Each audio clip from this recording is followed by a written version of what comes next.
Anyone who's been watching my channel for a while knows that I am a huge Rockstar fanboy. I feel like I mention their games in almost every video I make. I made a whole video essay about how amazing they are at creating virtual worlds. I stand in line to get their games at midnight. The last video I uploaded was a fucking country music video about how excited I was for Red Dead 2. You get the idea, I'm a gamer girl. So just know with this video, I'm not just trying to stir shit or play devil's advocate to be a unique little snow Jake.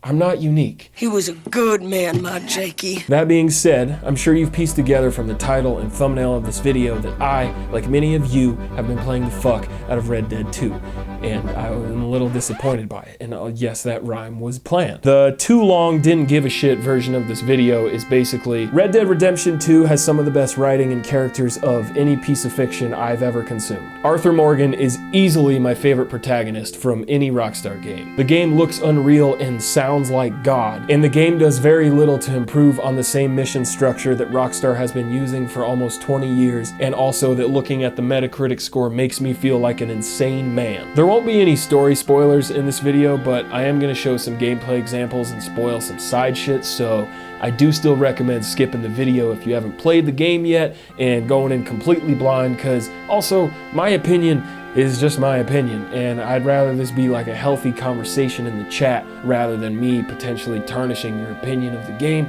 before you've even given the darn thing a chance. Also, this video is going to be much longer than my usual content, and I've been kind of sick, so I'm sorry if I sound kind of shitty. But definitely get cozy and grab some snacks, my little brie cheeses, because you're about to watch a grown-ass man lose his fucking marbles. Alright, with all of that out of the way, I want to talk about Anthony Birch and Legos.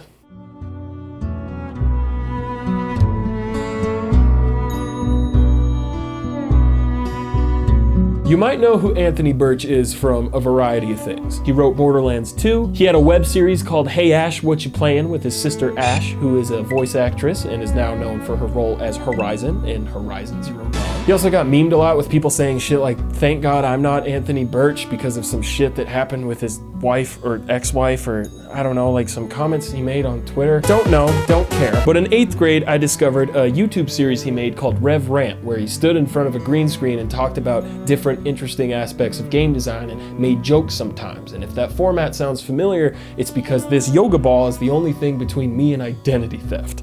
And one of his videos that really stuck with me was called True Non-Linearity, where he talked about this mission in Grand Theft Auto 3 where you had to chase this guy through Chinatown and then eventually chase him to his car, and then when he gets in his car you have to chase him some more in his car and then eventually kill him. And he talked about how after someone got really frustrated with that mission, they had the idea to steal the guy's car before even initiating the chase, take it to 8Ball's bomb garage, put a bomb in it, park it back in the same spot, then initiate the chase, and then watch the dude blow up when he tries to get away. And aside from Eiffel 65, that is the coolest shit I have ever heard. And it wasn't so much a deliberate design choice on Rockstar's part that made all of that possible, but more so a lack of one. Grand Theft Auto 3 was the first 3D sandbox game that Rockstar put out, so it had a lot less scripting and polish when it came to the missions. Things were much more loosey-goosey in the world, where instead of the game constantly giving you instructions of, okay, go to this exact spot so that this exact cutscene could play, and then follow this car. You're too close to the car. Don't be so close to the fucking car. All right, now wait a little more.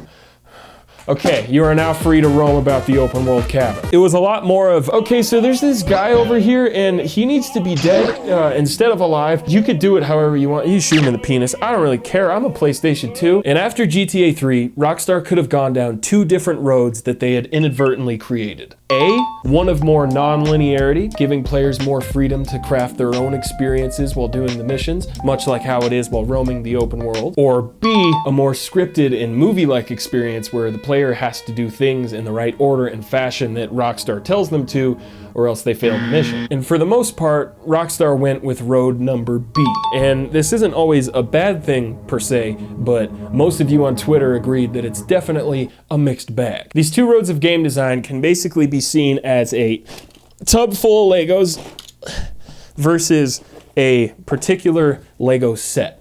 And yes, this particular set is Star Wars, has nothing to do with the video. Just thought it was cool. At first glance, the Lego set is much more attractive and appealing, dare I say sexy, than the dirty ass old bucket. But anyone who's performed Legos before knows that the bucket is way more fun in the long run. The bucket represents games that give you a lot of freedom to solve problems in creative ways. Games like Metal Gear Solid 5, Breath of the Wild, Hitman, and not even just because of the Lego metaphor, but Minecraft and Fortnite, especially Fortnite. Battle Royale games are the definition of player choice and freedom. This isn't even a Lego. This is a Lord of the Rings action figure. Did you know that you can fucking put a sensor dart on a helicopter and blackout and fly around and see where dudes are? And also that you can snipe people and talk about gators with Eddie Burback? Some gator gotta come fucking. Some gator gotta show his snout.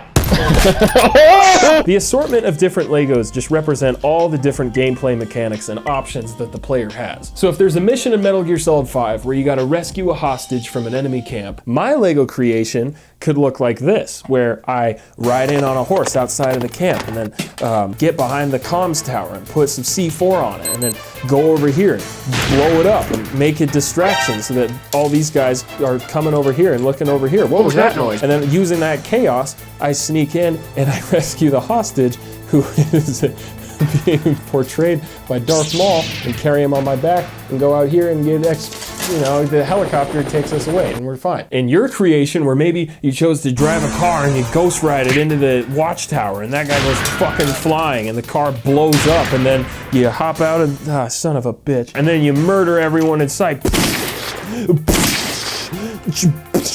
And then you go and rescue the hostage who's probably shitting his pants at this point. And Darth Maul's like, oh my God. And then you're like, come on, guy, let's go. And then, you get out of there. You can see that my creation and your creation, or whatever's left of it, are totally different and unique from each other. And that's the power of the bucket, because we each had a unique experience that feels personal to our ever-developing gamer bodies. And yes, I did have a lot of fun putting these together. Don't even ask. I will now show you the sound of my childhood. The fucking used napkin in here, Jesus Christ. Now moving over to the Lego set here, this is a completely different kind of experience. The Legos in the set still represent the gameplay mechanics, but you're following a predetermined order on how you're going to experience all the different shit that the game has to offer. So when you finally finish your Lego creation, your creation and my creation are going to look very similar. And this isn't necessarily a bad thing, because there's plenty of great Lego set type games. Portal 2, Uncharted 2, Inside, fucking Donkey Kong Country. These games are very linear and have specific beats and gameplay moments that they want you to experience in a certain order and way, and there's nothing wrong with that. All these games are fucking wet dreams. But the problem with Red Dead 2 and almost all of Rockstar's open world games is that they're constantly flip-flopping between these two different kinds of design.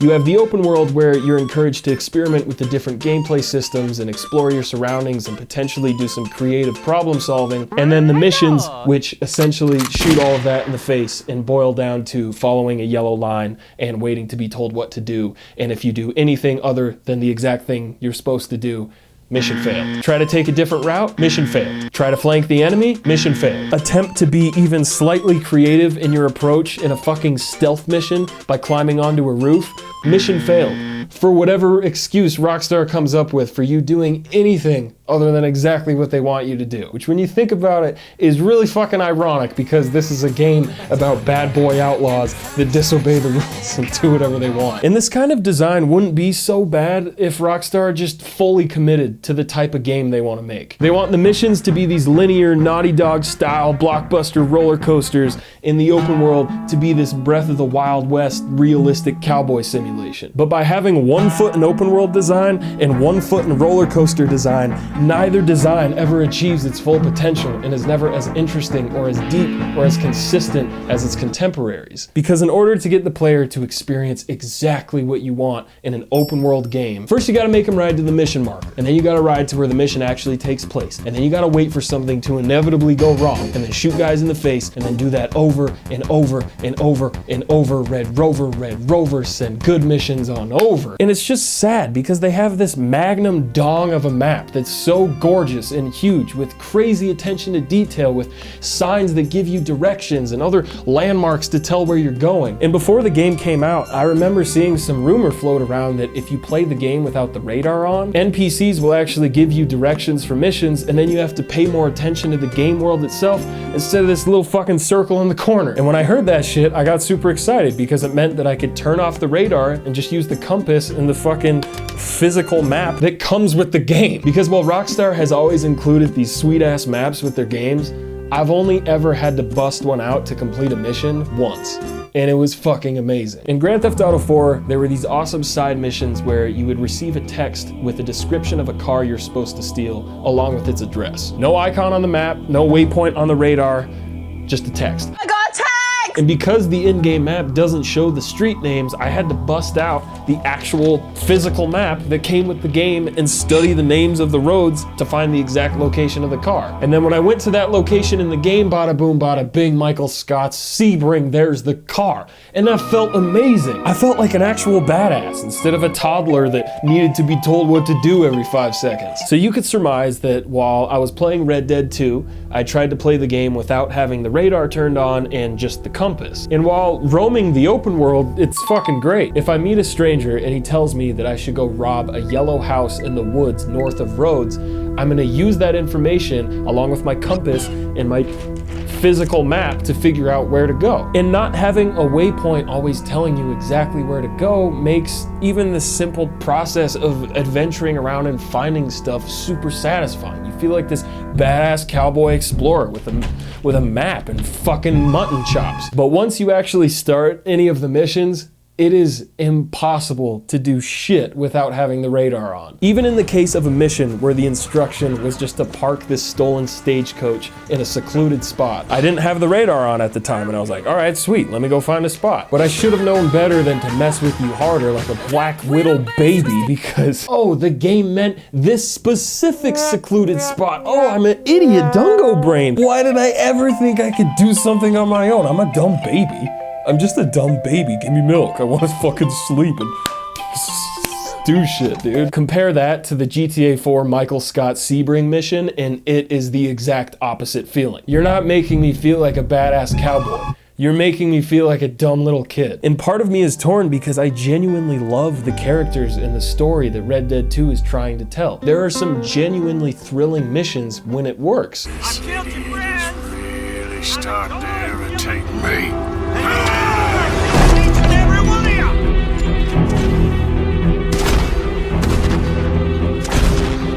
But those moments are overshadowed by so many repetitive and mindless missions that it starts to feel like you're looking at this beautiful Lego bucket and you're realizing all its potential for unique and creative gameplay moments. But then your older brother keeps barging into the room telling you which pieces you gotta use and how you're gonna use them, and that it's once again time to tap X a bunch and ride to a mission point and then watch a cutscene and then, uh-oh, no way, what? Something went wrong again? No way! And now I gotta sit behind a broken ass cover system that's somehow worse than the first game that came out 8 years ago and then hit L2 and then R2 because the only interesting choice I have in this game is which gun I'm gonna try to use to kill myself.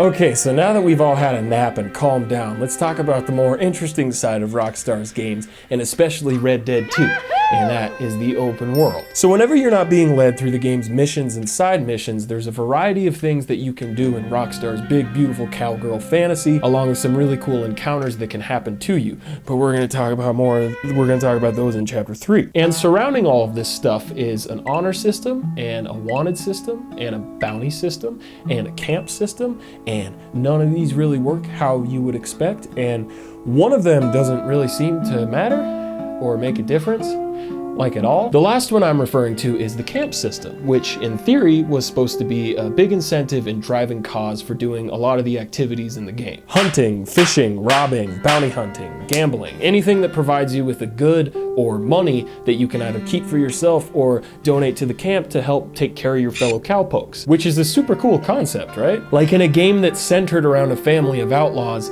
it seems like that should be a pretty big deal, right?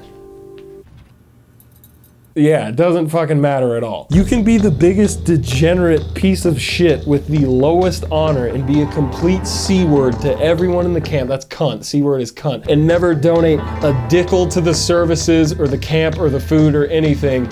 And the story just keeps on chugging like nothing ever happened. Like, what the fuck? This not only lessens the meaning of so much of your open world interaction, but it could have easily been handled so much better. The game could have made it where you could only continue with the story if you've actually taken care of the camp and dumped a significant amount of money into it. Because not only does that bring the story and the open world closer together, now you actually have a strong incentive to rob a train or do some bounties or sell some animals. And it could make for some really great risk versus reward choices in the honor system as well, where now it's like, oh shit, I can make money faster if I rob a train, and then I could continue the story sooner, but then everyone's gonna hate me and I'm gonna be a bad guy. That's an interesting choice. How the game is right now, there's not really any incentive to be bad. It's just, I feel like being a bad guy, so I'm gonna do it. Couple this with the fact that the main missions give you way too much money, way too fast, which I get that that's a weird complaint, but seriously, it feels pointless as hell to try and roleplay as a scrappy outlaw on the run when you have $1,000 from doing a couple story missions. In Old West times, that was like $3 billion. Oh, I'm sorry, I'm a cowboy named Arthur Morgan. I thought I was the CEO of Apple, aka Bill Gates. Speaking of making getaways, I think we can all agree that the wanted system in the game is pretty hit or miss. I guess I never miss, huh? So along with having some very trigger-happy cops that like to come after you for the smallest offense or for defending yourself against the dark arts of the O'Driscoll gang, the game has a witness system, which is actually pretty cool. In theory. Basically, if someone witnesses you committing a crime, they're gonna try and run and tell a lawman about it. And you have the option to try and stop them before they do that, which is super cool. You can kill them, you can tie them up, you can threaten them, you can shoot your gun in the air to try and scare them and accidentally shoot a bird out of the sky in the process. And that's all cool as shit because the game is giving you some dynamic choices. And what's also cool is that the game has a whole mask in disguise system that it barely explains at all. But lucky for you, I have wasted hours of my life trying to get to the bottom of how this shit works, and I can finally put an end to all the Reddit threads and YouTube videos that keep making shit up.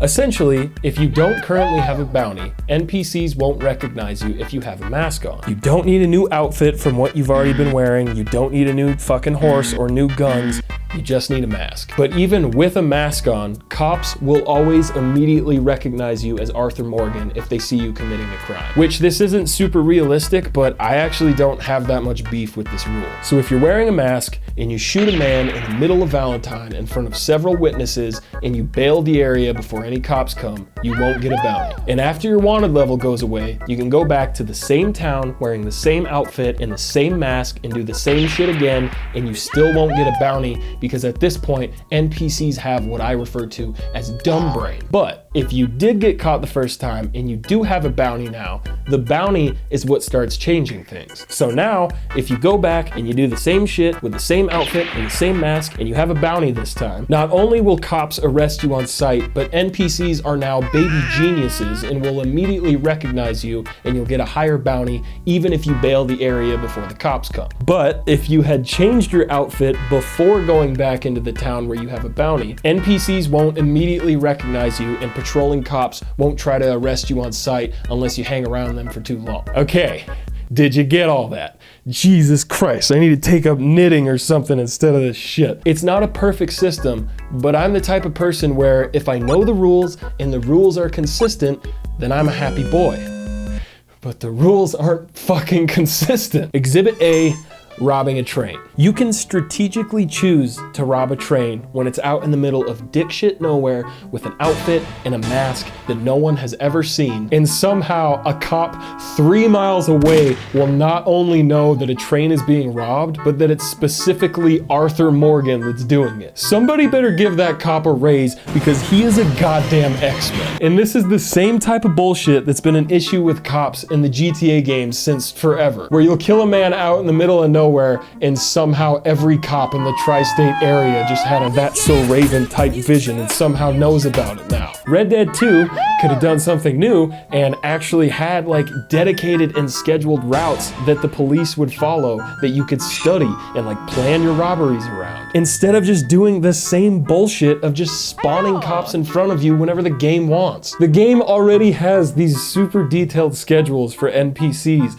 where they'll get up and go to work and eat lunch and then go to the bar and then turn in for the night. So why the fuck is it the same shitty system when it comes to the lawmen, who are arguably one of the most important features in a game about being a fucking outlaw? The funny thing is, while I was researching this shit, I came across this YouTube video where this guy used this clickbaity ass title that was like, how to rob a train, no wanted level. And within like the first 30 seconds, he gets a wanted level. But he also put it best himself when he said, they have identified me, that's an issue. Exhibit B, robbing stores. The open world of Red Dead 2 is at its worst when your older brother Rockstar still keeps barging into the room to control everything. What I mean by this is that it is impossible to commit the perfect robbery. You could plan your escape route and go in the back door without anyone seeing you and rob the store without firing a single bullet or making any noise, and yet somehow every single time there's a witness. Whether they walk in right on cue like it's a fucking sitcom or somehow spot you from the outside,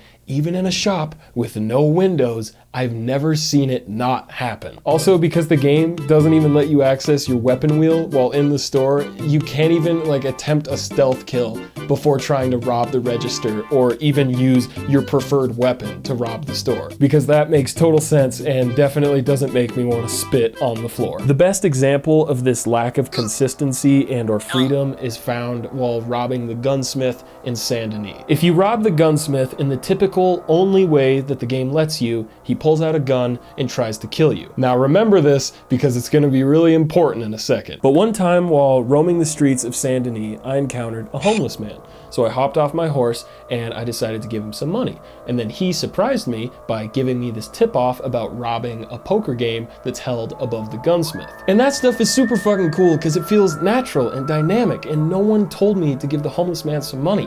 I chose to give him some money. Lord knows I have some fucking money to spare. So I went back to the gunsmith and I tried to rob him again, because usually when there's a secret business within a business, the game gives you a different prompt to rob that second business. But this time it didn't have one, and that actually started getting me really excited because I was like, oh shit, maybe I actually just have to find my own way to get up to the poker game because I could hear music coming from the rooms above the gunsmith. So after running around the block for a while, I eventually found an alleyway that had a ladder in it. So I climbed up the ladder and I got up on the roofs and I parkoured my way over on top of the gunsmith building. And at this point I was getting really excited because I felt like I had just done something really cool and I figured it out all by myself. I thought my fucking older brother telling me shit. But when I got to the room above the gunsmith, I couldn't do anything with it. It wouldn't open or give me a prompt to knock or anything. So then I went to the bottom of the stairwell and there was this security guard dude standing there. And usually with every NPC in the game, you at least have a greet or antagonize option.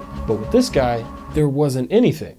And I slowly felt this familiar, disappointing feeling creep over me that the game wasn't ready for me to be here yet, and I wasn't supposed to be here yet, and that I wasn't doing it according to Rockstar's plan. So then I went back into the gunsmith and looked around some more, and it turned out that Arthur just had to officially inspect the back door in order to unlock the feature of being able to rob the poker game. And then sure enough, when I robbed the gunsmith again, this time it gave me a prompt for the poker room. But the icing on the cake is that when you choose to do the poker room robbery, now the gunsmith doesn't go for his gun at all. Like, what the fuck? Did Arthur suddenly get way scarier in the past 5 minutes? The game immediately then switches back into scripted ass fucking Lego set mode, where now I can interact with the security guard, and now I can rob the poker game, and now I can pee all over my sweatpants. And while it was still cool that I could use the parkour route I had discovered earlier to escape once the cops showed up, this was the exact moment that I realized Rockstar is still so unwilling to budge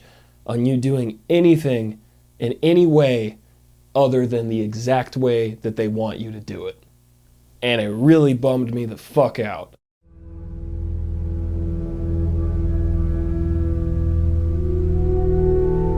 One of the biggest hype words surrounding Red Dead 2 is realism, with with you having to feed Arthur and bathe Arthur and manually loot every single individual item and wear the right clothes in the right weather and feed your horse a steady diet of oatcakes. And all of that stuff is in the game, which is great, but a lot of it is also extremely shallow. You don't actually have to eat or sleep on a regular, realistic basis. They're both just different video gamey ways to refill your cores. Yes, you can make a campfire to rest in the wilderness, but the game does it all for you. It's not something interesting like in Breath of the Wild, where you actually get to interact with different aspects of the open world. Like, okay, I chopped down a tree and I got some wood, but shit, it's raining, so I have to find a place protected by rain, and then I put my wood down, but oh shit, how am I gonna start a fire? Well, I mined these rocks earlier and they gave me some flint, so I'm gonna put it next to the fire and hit it with a metal blade, and oh shit, now I have this cozy little fire. Not only does Red Dead do all of this automatically, which is super realistic, but it also fucking teleports you to the nearest clearing and automatically gives you a fire and a fucking tent, and the rain doesn't make any difference. You can have a fire in the rain. You don't have to look for any shelter or like keep an eye out on the world or anything. It's a joke. For a game that people keep saying is all about immersion and realism that makes you watch every animation of Arthur skinning an animal,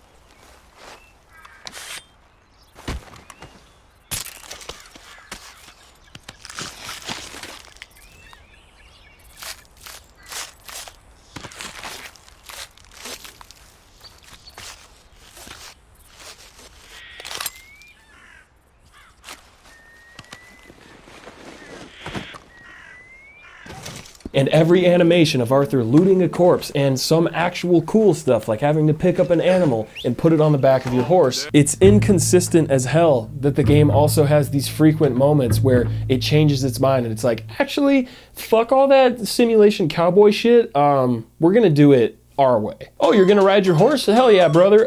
We're gonna automatically put Arthur's rifles back on the horse because that's what we think he would do. But don't worry, dude, if you quickly get off your horse after that, we'll just teleport your rifles back onto your back, because in the Old West, they had dark magic. Unless you've been riding the horse for a while and then suddenly hop off to fight some enemies that we just ambushed you with, yeah, then you're gonna have to manually re-equip each rifle by cycling through all of the weapons, and oh yeah, we reset what kind of ammo type was loaded into your gun, and oh yeah, we're gonna do this every time. If you're gonna make me commit to doing all this pseudo-simulation cowboy shit, like cleaning my guns and bathing my horse and crafting a tonic, one tonic at a goddamn time, you can't then randomly strip away control from me. Like not being able to look at your weapon wheel while you're in a camp so you can see what kind of fucking ammo you need to pick up. Because now immersion and realism are the last words that are flying through my gamer brain. The words I'm thinking of are lack of control and or spit. A big feature of the game that I mentioned earlier is how you can use L2 to lock on to every NPC in the game, with some exceptions, and greet or antagonize them. And while this is a cool addition, it ends up being super contextual most of the time and doesn't lead to a whole lot of interesting choices. Because most of the time it boils down to either saying hi or fight me. And if you strip away the diffuse option after pissing a dude off, it's essentially the same two options that you have in the first game. You could already hit B or circle, depending on your sexual preference, and say hi or antagonize someone by just running into them or punching them. It's not like a new innovative system where you can do cool shit like convince one guy that another guy was talking shit about them, so they start fighting and make a big ruckus so the cops go over there, and then you use that as a distraction to do some cowboy shit. And when it's not just Arthur greeting someone or pissing them off, it's a mystery dialogue option where you don't know exactly what Arthur's gonna say because it almost always just says greet. And there's also never any clear indication of when you can actually react to something that's happening in front of you versus hitting the greet option and Arthur saying some shit like, "Mister,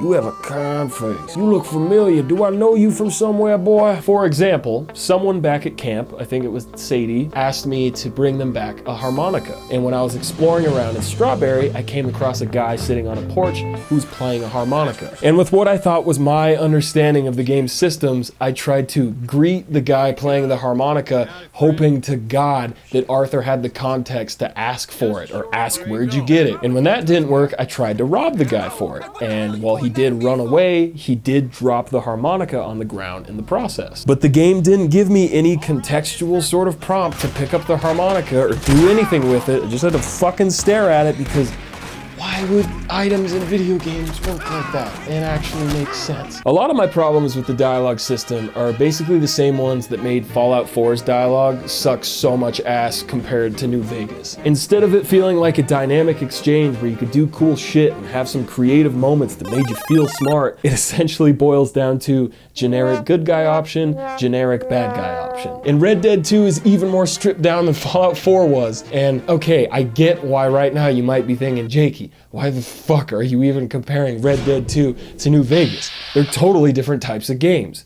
But they're really not. They're both open world, they both have some survival stuff, they both want you to interact with NPCs with different dialogue choices, they both try to put you in interesting gameplay situations, but the difference between a game like New Vegas and Red Dead 2 is that New Vegas gives you a variety of options and tools so that you can make moments happen. But in Red Dead 2, special moments only happen to you. There's definitely some exceptions to what I mean, but the random encounters and open world activities in Red Dead 2 versus the quests and options for role-playing in New Vegas are the difference between, once again, a Lego bucket and a bunch of haunted houses. I'm aware that these metaphors are all over the place. What I mean is that New Vegas gives you the pieces to play out scenarios in a bunch of different ways, e.g., Lego bucket, versus Red Dead 2 that has some really cool ass random encounters and memorable moments that quickly lose all of their appeal the second time around, e.g.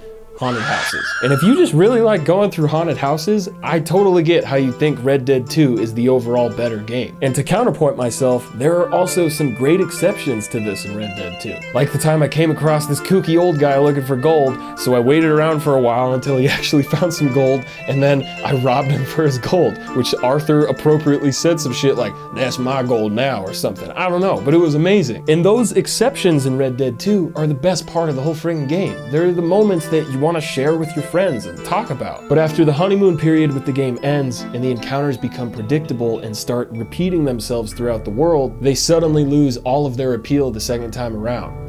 Haunted house style. And because your options are so limited and you can only interact with the game world and make special moments when Rockstar contextually presents them to you. Telling my friend about the time I sucked venom out of a dude's leg to save his life and then later ran into him outside of the gunsmith in Valentine and he bought me a gun because of my good deed, that feels a whole lot less special in an open world game when my friend tells me that he had the exact same experience. Again, it's it's all about Legos. It just turns out that so much of the open world stuff in Red Dead 2 is Lego sets that are gonna look very similar to your friends versus creations from the magical Lego bucket. It's a boat and it's also a spaceship. I don't know, I was crazy as a kid. I realized that the majority of my complaints about Red Dead 2 purely stem from the fact that I just wanted more of a progressive Lego bucket of an open world versus what we got, because that's infinitely more interesting to me. But that doesn't mean that Red Dead 2 is objectively a bad game.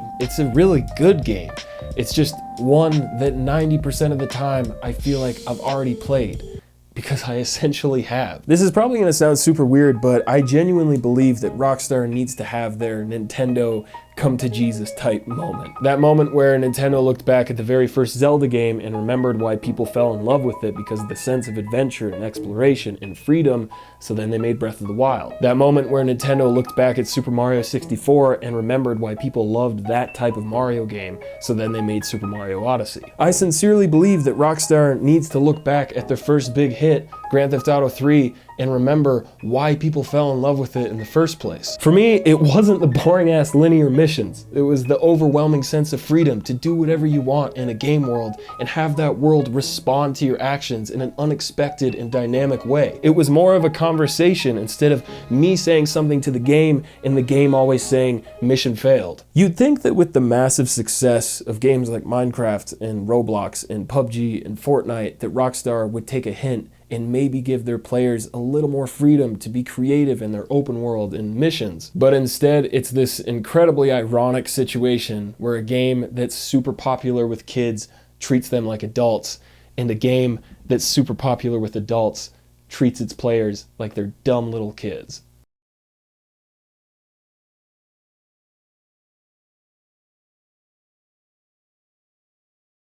GTA 5 is such a sophisticated game in terms of its scope and beauty, but it treats its players like children with the stupid, easy missions and its shitty jokes and lack of thought or effort from the player.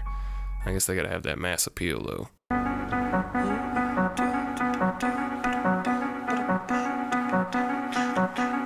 Alexander Lessela, Jasper dropped a 6-pack. Arbiter 1019, eat my churro, Gaylord steam bath. Yakko, see ya man, James B, Juice Angle, Bill, Chef Boyardee, Home Slicer, hey I'm cool. Cherry Rose and Kappa Kaiju, Halloween Ho 13, Lord Pettinger, Tonic Timbo Xander, Backhander Commander is P-Balls, DG, Zachary Sosa, June Eco 24, Eric Katsuyuba, Justin do your dishes, Hot Boy Kiryu, Trenton Foot, Lettuce Blackburn and 12 Qs, Morgan, brother of cohort, Tiny Lesbians, Cody the Chef and Chance T. Logan, Aiden Curtis, Tweechums, Jimmy Easternberry, Lucas Pookie, Dasuwa, and Dark Karen, Chozilla, Texas Tough Boy, Jared Harrison, Tom Davies is a bad bartender, Gloggerhead, interracial pro, biotic yogurt, moon cow, Cortec, and Mr. Misnomer is RC